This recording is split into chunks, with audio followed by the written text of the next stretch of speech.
Alors, tout est parti d'une lecture. Notre bouquiniste Gustave, qui est au courant de tout ce qui paraît, a lu le livre d'un Suisse, un Helvéto-Libanais, qui s'appelle Arditi, personne n'est parfait, dans une collection célèbre nommée Le Dictionnaire amoureux. Et le sujet de ce livre, c'était l'esprit français. Et là, Gustave m'a parlé de son contenu avec un peu de dédain, en me disant, on y trouve les mêmes banalités que d'habitude sur la légèreté des Français et sur leur panache, c'est-à-dire sur une version très Versailles, très Trianon de la France éternelle. C'est quand même marrant, m'a-t-il dit, mais la France que nous connaissons, nous, est plus profonde, plus sincère, plus sentimentale, plus recueillie. En fait, les gens qui nous font le coup du panache adoptent le point de vue de l'étranger sur nous, et quand tu confonds l'esprit français avec Jean d'Ormesson, par exemple, c'est que t'as pas tout compris. Après coup, 2 ou 3 mois après, j'ai eu l'occasion d'en reparler avec le même Gustave, parce qu'il s'est produit entre-temps un truc amusant, c'est que le président de la République a lu ce fameux livre de l'auteur suisse, là, ou plutôt les membres de son équipe lui en ont parlé. En tout cas, il s'est fendu d'une lettre personnelle à l'auteur pour lui dire à ce monsieur qui l'a révélé qu'il avait parfaitement compris l'essence de l'esprit français, qu'il a jugé bon de résumer le président dans un paragraphe de la lettre en disant « Ce qui caractérise l'esprit français, c'est cette légèreté, cette grâce, ce sens du panache et de la séduction ». Donc c'est amusant, mais en fait, quand on y réfléchit, d'ailleurs c'est même pas tellement amusant, le président de la République envoie une lettre à un type pour lui dire que sa vision des Français, terriblement superficielle, ce regard typique que l'étranger porte sur nous, légèreté, grâce, panache, en un mot esbrouf, eh bien cette vision largement américaine et anglo-saxonne de la France, c'est aussi la sienne, à lui, président. On s'en doutait un peu, mais ça fait quand même un peu de peine, un peu de mal surtout, et ça fait encore plus mal quand on s'aperçoit que le coût de la lettre qu'on envoie à l'auteur a été calculé par l'Élysée. Il voulait s'en servir, le président, dans un discours futur. Tout ça a été nettement mûri. En ouvrant sa conférence de presse, ou plutôt son adresse solennelle aux journalistes, le président a resservi le fruit de sa réflexion sur l'esprit français, un fruit qui mûrissait en secret depuis longtemps.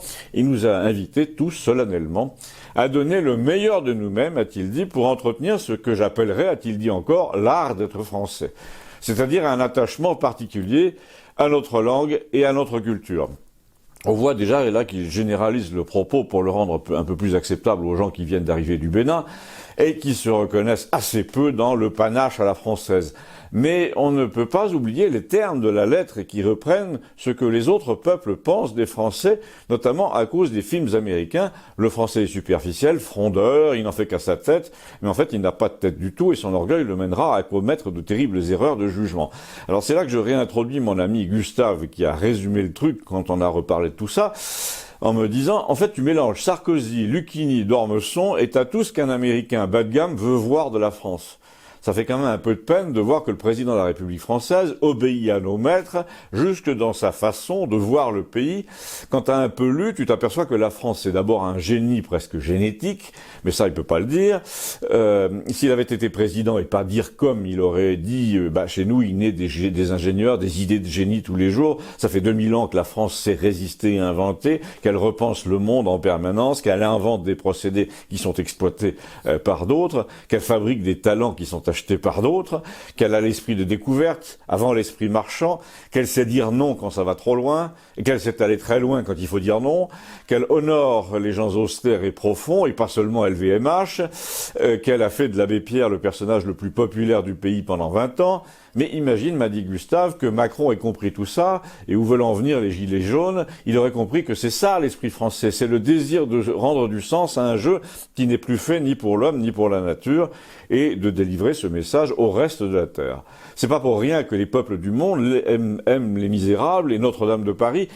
Il n'y a aucune légèreté là-dedans, aucune grâce dans Les Misérables. Il y a de la profondeur, il y a un sens du destin, du mystère, une solennité. Donc une fois de plus, ton Macron là se fourre le doigt dans l'œil. À quoi j'ai répondu, attends, c'est pas mon Macron. En tout cas, a-t-il conclu, quand j'entends ce gommeux avec sa voix de genre insolent dans une pièce de la Biche prononcer l'éloge funèbre d'un soldat, j'ai du mal à croire qu'il ait lu Bossuet. Tu vois. Pour être franc, nous sommes quand même assez nombreux à avoir compris dans la cour des Invalides que l'esprit français, c'est d'abord une affaire de registre. Et quand on interprète une partition hors du registre, ça sonne faux. On n'y peut rien. Ou alors il faut changer de chanteur, m'a-t-il dit. C'est une idée. Abonnez-vous, merci. L'autre jour, il s'est passé un truc tout simple pendant que j'allais gratter 3 mauvaises herbes au jardin, histoire surtout de discuter un peu. C'est qu'à 3 ou 4 heures de l'après-midi, une énorme lune, un peu noyée dans le bleu, est apparue derrière la falaise, ce qui permet de faire 2 observations importantes.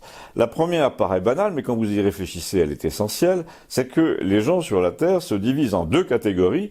Ceux qui vivent, travaillent, se lèvent le matin sans jamais voir une seule fois le spectacle de la nature, ceux qui n'ont pour perspective que l'immeuble d'en face ou le toit du garage voisin, ceux qui ne voient même plus le ciel parfois, et les autres, dont nous faisons partie à Campagnol, qui ont, eux, le spectacle de la montagne ou de la falaise ou de la mer ou des rivages d'une rivière, en permanence dans leur champ de vision, un spectacle qui les aide à se percevoir comme situés dans un écrin naturel, si vous voulez, à observer le comportement de la lumière, à comparer les saisons. En somme, l'humanité se divise entre les fourmis et les autres, ceux qui ont le nez sur leurs problèmes et ceux qui voient, qui regardent passer les nuages. Et donc, par exemple, entre ceux qui s'aperçoivent que la lune vient d'apparaître contre la falaise à 4 heures et les autres, qui s'en fichent totalement. Et bien ce jour-là, il y avait 2 personnes qui ne s'en fichaient pas sur le petit pont à côté de mon jardin. 2 personnes qui regardaient cette lune-là en plein jour. Le bizarre Léon, là, vous savez, celui qui voit parfois les morts ou qui les entend. Et Gustave, qui ne croit à rien, ou plutôt qui dit que les mystères de l'univers sont bien plus vastes que toutes les simagrées des religions, et qu'il attend de voir ce qui est en gros la définition de l'agnostique. Mais curieusement, ces 2 personnes sont tombées d'accord à propos d'une chose bien mystérieuse. D'abord, Léon est allé dans mon sens, il a dit que la présence de la Lune dans le ciel terrestre était une idée de génie du Créateur pour nous aider à percevoir la dimension vertigineuse du cosmos et l'extrême bizarrerie quand même de tout ça, de tout ce qui nous entoure, ces corps sphériques qui se baladent dans le noir, quand on y pense, c'est incroyable. Et là, il a fait honte à Gustave en lui demandant combien il y avait de soleils dans la Voie lactée, qui, comme chacun le savait, tu le savais Gustave, n'est-ce pas, est notre galaxie. Alors, combien de soleils, donc de systèmes planétaires possibles? Entre 150 et 300 milliards, lui a-t-il dit, dans la seule Voie lactée. Et combien y a-t-il de Voies lactées dans l'univers, c'est-à-dire de galaxies? Environ 2000 milliards selon les derniers chiffres.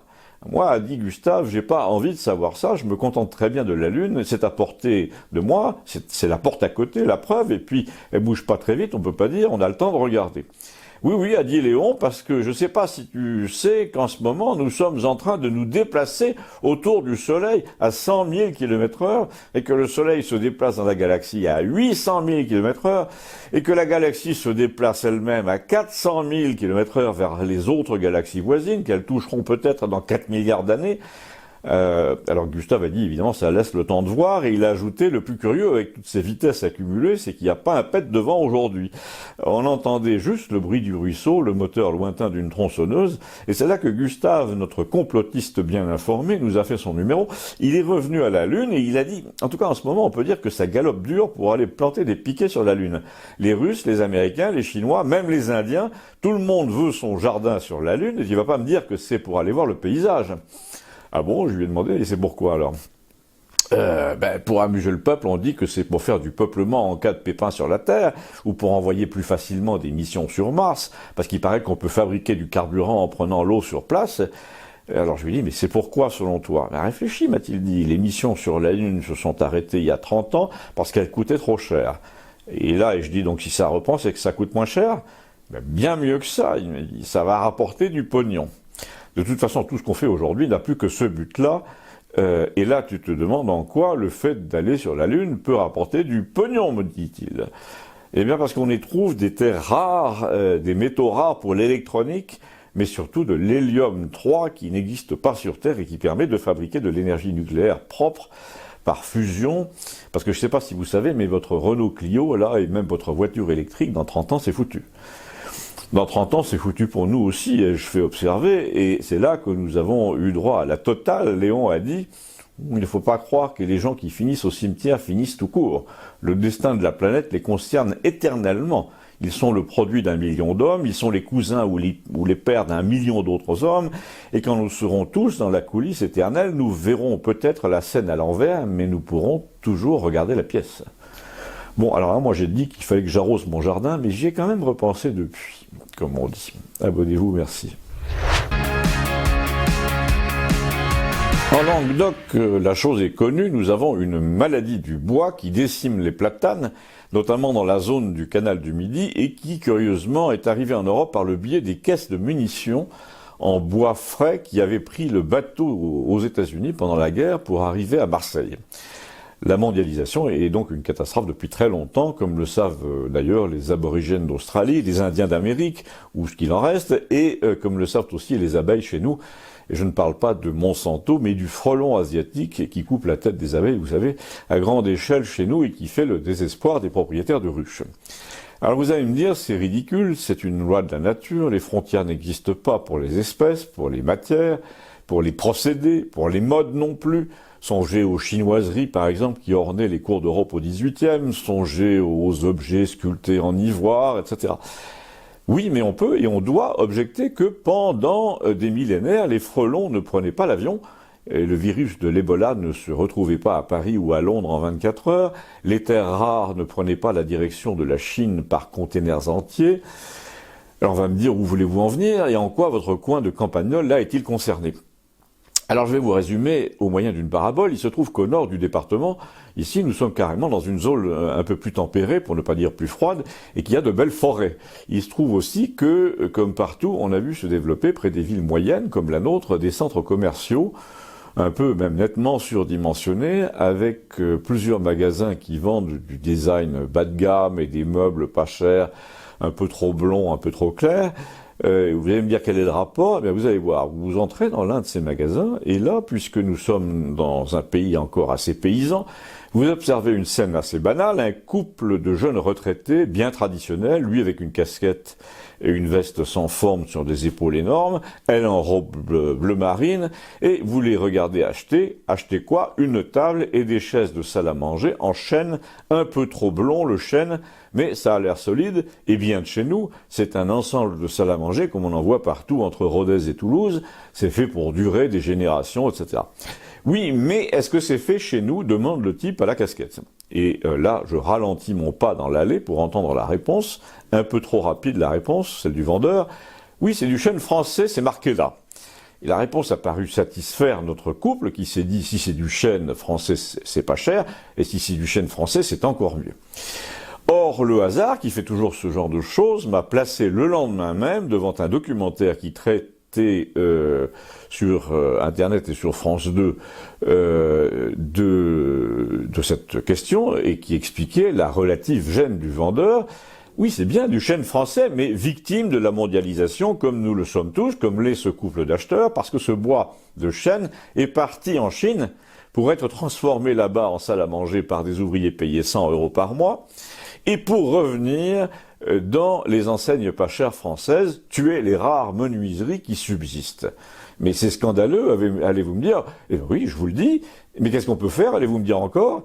Ben déjà, il faut savoir que dans un système de mondialisation du type frelon asiatique, nous sommes tous voués à nous faire couper la tête comme les abeilles, à moins qu'on ne décrète du jour au lendemain qu'aucune forêt de chêne ne prendra plus la direction de la Chine.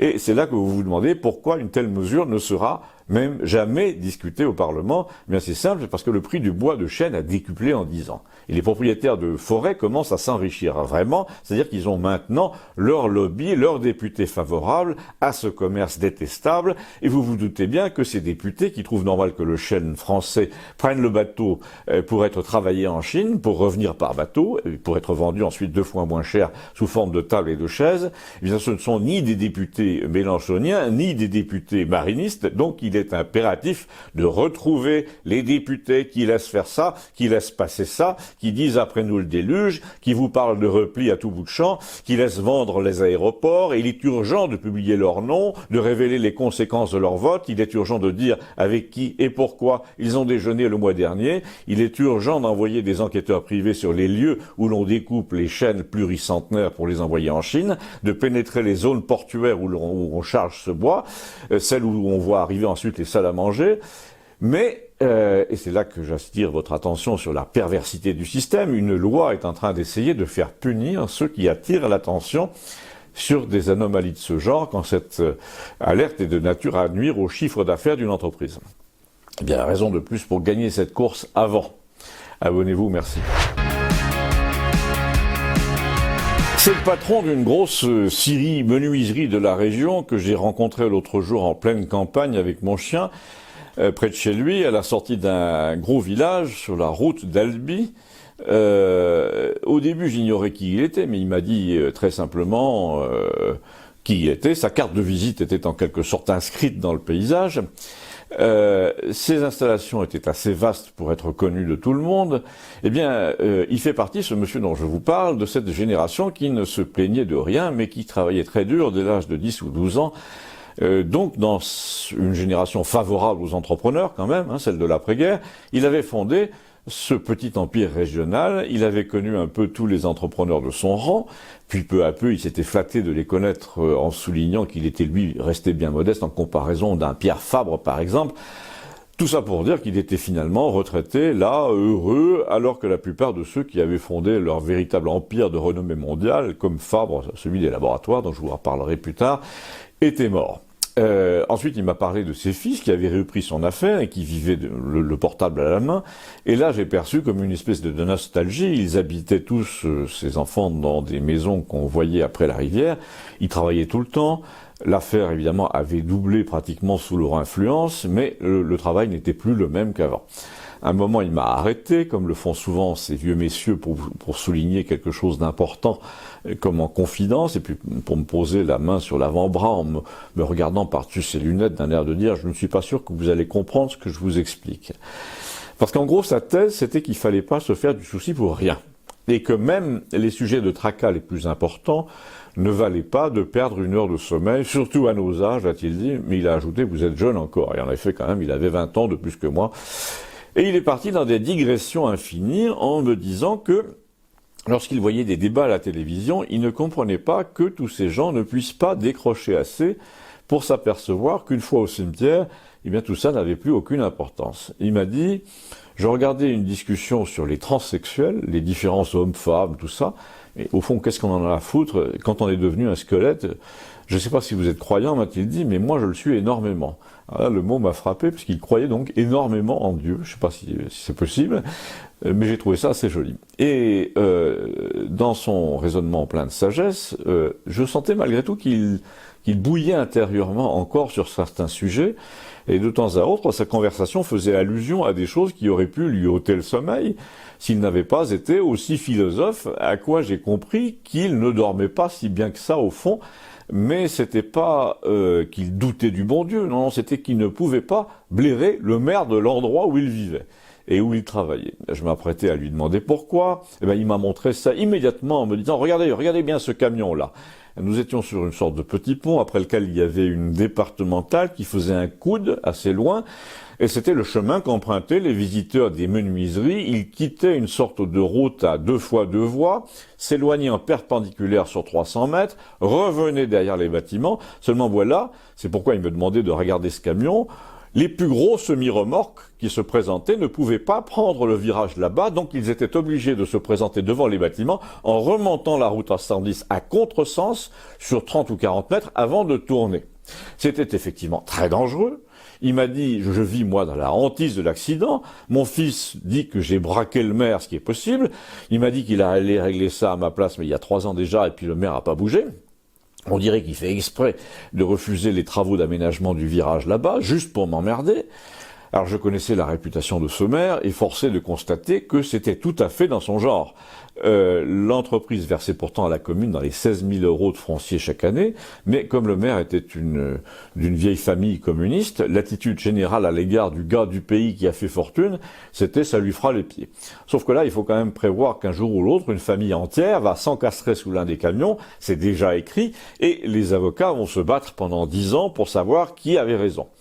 Mon vieux monsieur a fait constater tout ça par huissier, il a fait consigner toutes les lettres recommandées qu'il a envoyées à la mairie. Il répète « je m'en fous, je serai plus là », mais en fait c'est tout de même une obsession secrète pour lui. Alors quand l'un des fournisseurs que nous avons croisé sur le parking avec nos chiens m'a dit « mais je vous reconnais, vous, c'est vous qui faites Campagnol », j'ai pas pu refuser à mon hôte de parler ici de ces déboires en termes généreux, seulement pour souligner que lorsqu'on est maire et une tête de mule, on a tous les pouvoirs, y compris, m'a dit mon homme, celui de faire chier ses ennemis en toute impunité. Et ben c'est comme ça en France, il n'y a aucun juge qui va régler en 3 minutes un scandale qui dure depuis 10 ans. Il n'y a aucune loi contre les élus qui prennent un air ironique en disant ça lui fera les pieds. Et les gendarmes ferment les yeux depuis 10 ans, pareil, me dit-il. D'ailleurs, son gendre, au maire, est colonel. J'ai conclu en lui touchant le bras à mon tour. Quand vous n'avez pas le moral, souvenez-vous qu'au cimetière, il n'y a plus de colonel, il n'y a plus d'huissier. Et il m'a paru un peu soulagé. Abonnez-vous, merci. Il y a une expression particulièrement crétine en ce moment, comme tout ce qui sort directement de l'anglais. Donc il n'y en a pas qu'une, il y en a des centaines, mais celle-là, elle a envahi tout, y compris, vous allez voir, les services de l'État. C'est l'expression « expérience utilisateur », qui est un truc lamentable, grotesque, un démarquage de « user experience », qui veut dire en gros facilité, agrément d'utilisation. Donc on se demande pourquoi on n'emploie pas ces mots-là en français. Mais dans le cas de l'état civil, par exemple, vous allez voir qu'on est loin de la facilité et de l'agrément. C'est peut-être pour ça qu'ils font les choses ainsi. Donc vous demandez à changer votre carte d'identité à Campagnol, à la mairie, et la fille, un peu honteuse, vous explique que ça a changé et qu'ils peuvent plus le faire ici, il faut passer par Internet. Vous demandez comment vous faites pour les photos, par exemple, et si par hasard vous les scannez pour les joindre à l'envoi. Non, pas du tout, il faut les apporter à la mairie de la ville voisine. Mais pourquoi pas ici? Parce que nous n'avons pas de borne biométrique. Alors là, la fille se sent quand même un peu dépassée par les nouvelles dispositions qu'elle ne connaît pas toutes. Déjà, donc, on devine que son emploi est menacé parce que son seul rôle dans cette affaire est d'aller vous chercher un imprimé qui s'appelle « La carte d'identité à portée de clic », sous-titré « L'État simplifie mes démarches dans mon département ». Toujours cette façon gnangnan, niveau CE2, là, qu'emploie l'État français, qui s'adresse à des demeurés sur le ton « Je mets mon cartable sous mon siège et j'écoute bien la maîtresse ». Alors la première leçon de tout ça, c'est le paradoxe invraisemblable entre la simplicité puérile de cette expression, on se croirait donc dans Casimir, et la complexité des démarches à accomplir, et là on est plutôt dans Matrix. Il y a une pré-demande, il faut créer un compte, on doit recueillir son numéro de pré-demande, il faut choisir une mairie équipée de la borne biométrique, etc. Vous vous demandez, mais qu'est-ce qu'ils ont tous à dériver comme ça vers le flicage, vers les procédures de sécurité, de contrôle et comme vous vous posez la question devant Gustave, au café de Campagnol, il vous répond, ah ça c'est le principe actuel. Hein. Comme ils sont incapables de faire respecter la loi et l'ordre par certaines catégories de citoyens spécialistes de la fraude, bien ils infligent une discipline d'enfer à tout le monde pour ne pas discriminer. C'est un peu le principe de la répression au lycée. Vous serez tous punis si l'auteur du chahut ne se dénonce pas. Non, l'auteur du chahut ne se dénonce jamais. Du coup, nous avons à remplir des tas de papiers, tous, parce que l'État est incapable de dire « toi, vous avez fraudé, vous avez organisé un réseau de fraudeurs, vous êtes donc privé de tous vos droits, on va saisir vos biens, etc. » Non, on préfère emmerder, me dit Gustave, tout le monde, pour éviter que de telles situations ne se reproduisent. Alors je lui montre à Gustave le deuxième document que distribue la fille de la mairie. Cette fois, il provient de diplomatie.gouv.fr. Tiens, c'est bizarre, pourquoi ils mettent des caractères énormes comme ça au début et minuscules à la fin, et puis pourquoi il s'agit de diplomatie? Mais c'est pour passer les frontières. On vous indique que la carte d'identité est désormais valable 5 ans de plus en dépit de son libellé. Alors c'est commode, me dit Gustave, t'imagines, tu te pointes en Allemagne à Berlin, mettons avec ta carte périmée depuis 2 ans, et là on te dit qu'elle est périmée. Alors tu leur montres ce papier, et bien entendu ils te disent qu'ils n'en ont rien à foutre, que le gouvernement prolonge la validité, eux ils voient que c'est plus valide et c'est marqué là. Mais si je lui montre la liste des pays qui ont accepté le principe de l'extension de validité, alors je saisis cette liste car je l'avais, et là en regardant la liste, écrite en tout petit, je m'aperçois d'un truc énorme, c'est que l'Allemagne n'est pas sur la liste. Bon, alors résumons.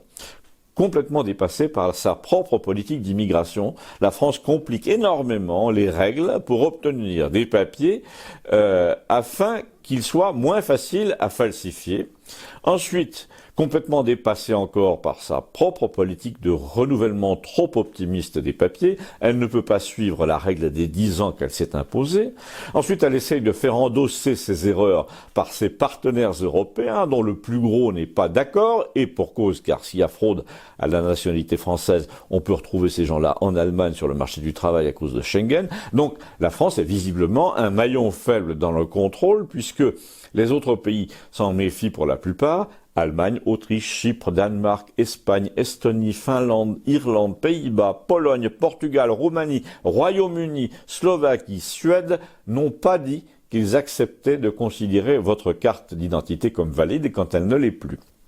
Et la Belgique, et la Lituanie, et la Norvège, par exemple, ont carrément dit, elles, qu'ils ne marchaient pas dans cette combine française. Donc, une fois de plus, il faudrait tirer de leur trou administratif tous ceux qui ont mis en place un système que Gustave appelle foireux et publier leur nom, c'est tout simple, et un jour ou l'autre, ce sera d'ailleurs une pratique courante, affirme-t-il, parce qu'on va s'apercevoir que compliquer la vie de 100 personnes qui ont compliqué la vie de millions d'autres, c'est conforme à la morale et c'est bon pour l'exemple. Et c'est inévitable.